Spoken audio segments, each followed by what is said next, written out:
PS న్యూస్కి స్వాగతం. ప్రజాసేవ మా లక్ష్యం. నేను మీ ఎల్పిఎస్. టాలెంట్ టెస్ట్లో ప్రథమ బహుమతి సాధించి 15,000 రూపాయల నగదు బహుమతి అందుకున్న క్రోసూరులోని జై భారత్ స్కూల్ విద్యార్థిని పాలపర్తి గాయత్రి.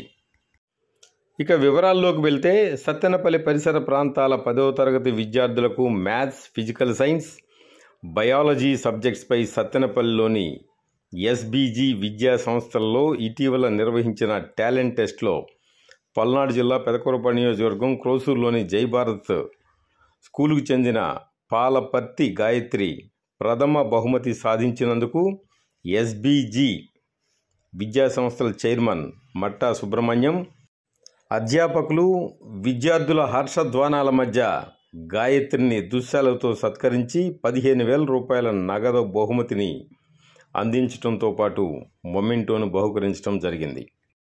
ఈ సందర్భంగా Jai Bharat school director T Jainendar Reddy మరియు ఉపాధ్యాయ బృందం, విద్యార్థుల తల్లిదండ్రులు, శ్రేయోభిలాషులు పాలపర్తి గాయత్రిని అభినందనలతో ముంచెత్తారు.